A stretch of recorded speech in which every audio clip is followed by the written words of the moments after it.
बस हम दोनों में वही बातें हो रही। इन्हीं सब परेशानियों को छोड़ अब मैं निकल सामने दिखा इतनी बड़ी। ऐसा अच्छा दिन नहीं था हमारा। गई तो थी खुशी खुशी, बट आना पड़ा बहुत दुखी होके, क्योंकि जब मैं पहुंची तभी उनका पट बंद हो चुका था।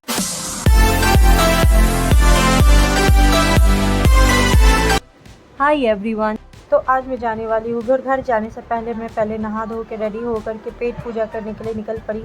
अब ये रहा मेरा पेट पूजा करने के बाद मैं फिर मेरे वेटिंग एरिया के सामने दिखा एक छोटा सा प्यारा सा बच्चा।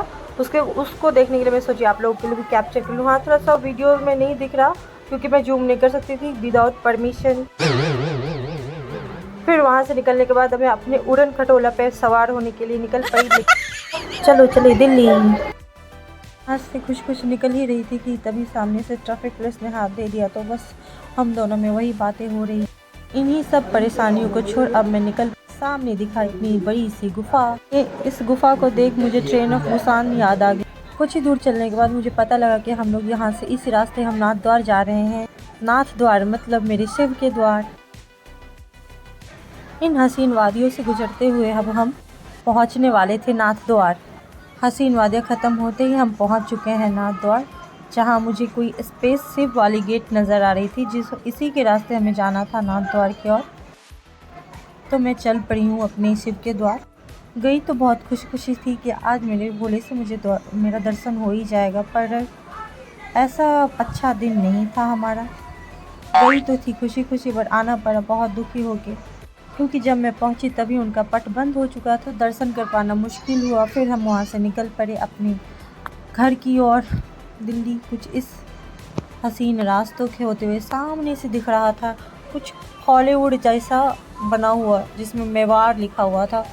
मैं तो सोची इसको कैप्चर करना तो बनता ही है। यहाँ से मुझे ट्रैवल करना था कुछ 8-9 घंटे की। जब आप 8-9 घंटे ट्रैवल करते हो तो कहीं तो रुकना बनता ही है। तो बस फिर क्या थी, बस हम उस जगह की खोज करने लगे। बट कितनी दूर चलने के बाद हमें कुछ मिला।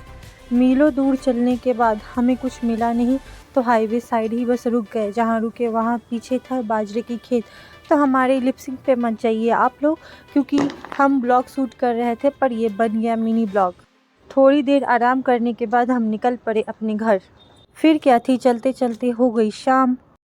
7 घंटे की जर्नी अभी भी बाकी थी।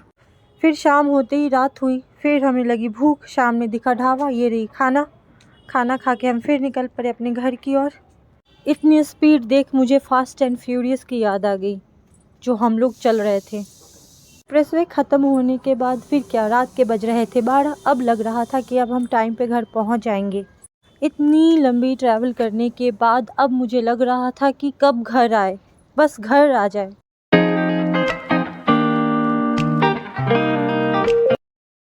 फाइनली मैं आ चुकी हूँ अपने घर। यस! आप ऐसे ही हमारे ब्लॉग को देखते रहिए, लाइक शेयर एंड सब्सक्राइब करते रहिए। तब तक के लिए बाय बाय।